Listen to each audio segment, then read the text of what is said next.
Hello, my name is Kathleen Negley. I'm the director at the International School of Estonia. Today I want to speak a little bit about creativity. Many people believe creativity is about arts education or drama, but in fact creativity in schools is about solving problems. It's about a creative approach, a new approach, an innovative approach to problems that are brought to students.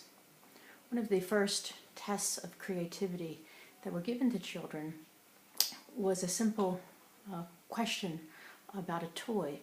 So for younger children, they were given a small fire truck, and they were asked to give as many improvements to that toy as they could muster, as they could think. And most children will come up with one or two ideas of what they could do to improve that toy. But the students who show creativity are usually going to give 10, 12, 15 continuous amounts of ideas. And what schools can do is learn how to foster this kind of environment where students feel the ability to give such solutions, the ability to solve such problems.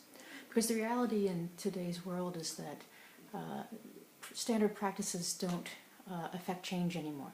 You can't be doing what you were doing for the past 15, 20 years. We need students to be creative to handle the continuous cycle of change that's happening. One of the ways that we encourage creativity is to teach students to be iconoclastic. This means to go against the grain. It means to go against the common thinking of any subject area. So, for example, if you were to teach history, it's taking a look at the issues of maybe a historical problem, taking a look at the primary sources yourself as a historian would approach a project, and then using new approaches, not to rely on old thoughts and ideas, but to make a suggestion as to why there was a cause for a war, for example. If students are not given opportunities to think on their own, to question, to solve problems, then they don't build this skill. And this is, in fact, skill building. And there's many studies in creativity that show that how you manage classrooms will change how students approach these problems. So one is, are you giving students problems to solve?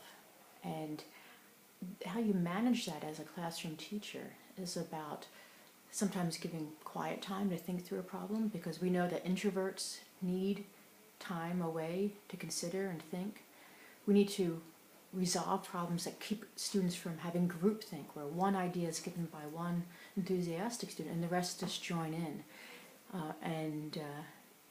They don't think through an issue completely. So teachers have to be trained as well as to how to create the class dynamics where this can happen. There must be an atmosphere of trust for this, because students have to have the ability to feel that they're going to be listened to and that there's a chance for their idea to meet the criteria to actually solve. So sometimes we have a lot of wonderful creative ideas, but they're not practical ideas. So part of the creative process as well is learning how to create a scenario where we test the ideas as well. So there has to be a way to generate ideas, a way to come through with ideas, and a way to then see if the idea is applicable and works. So again, back to the history question. So a student might point to various documents and come up with a conclusion as to why something has happened. But if the points made cannot be justified, then it might be creative, but it's not practical. So these things have to be meshed as well. We have to teach students that there's going to be failure in their creative ideas. And this process of testing is what we do in science and engineering, in many fields, all the time. And so again, it's the process that must be taught to students, the skill building to this type of endeavor. Some of the things we have to do as a teacher as well is to have a classroom environment that supports this. And one of the best ways of encouraging creativity is ask students to come up with a funny answer to a question. And it gives them a certain kind of mental freedom to come up with something unusual. And innovation sometimes builds on a past product, and innovation sometimes is something that is completely out of the norm for a solution, whatever it may be. What's important is this environment that you create for students.